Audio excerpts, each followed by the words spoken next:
over 175,000 lives and placed billions in lockdown. However, there is a silver lining to this all. All of this lockdown of humankind has allowed nature to reclaim its space, and leading conservationists say that having seen the possibilities themselves, the new sites might spur more people to push for change.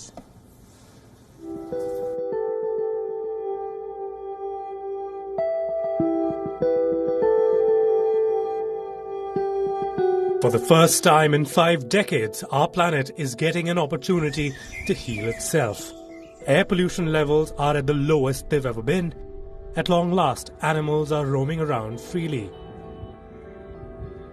However, conservationists feel that this upside to the worldwide lockdown is accompanied by its own set of massive challenges.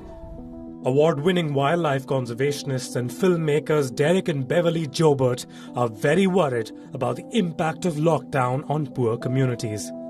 The couple, who've been exploring Africa and its lions for over 35 years, say a collapse in wildlife tourism as a result of the pandemic could see whole communities suffer and risk a spike in poaching if vast tracts of land are without visitors. It's got catastrophic ramifications for the economies of these communities that we work with. We work very closely with Maasai people and those in Zimbabwe and in Botswana, and we're really worried about what this will happen to their lives. Great disasters often see people emerge with a greater emotional, physical and spiritual bond.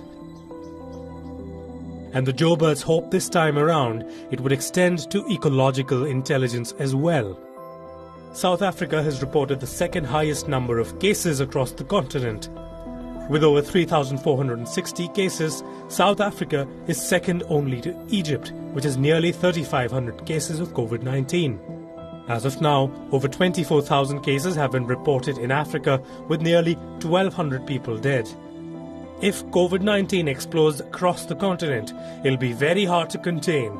The continent's fragile health infrastructure and limited testing capacity has the WHO very worried. In the past week, there has been a 51% increase in the number of reported cases in my own continent, Africa, and a 60% increase in the number of reported deaths. With the current challenge of obtaining testing kits, it's likely that the real numbers are higher than reported. COVID-19's impact on Africa's economies is expected to worsen the situation.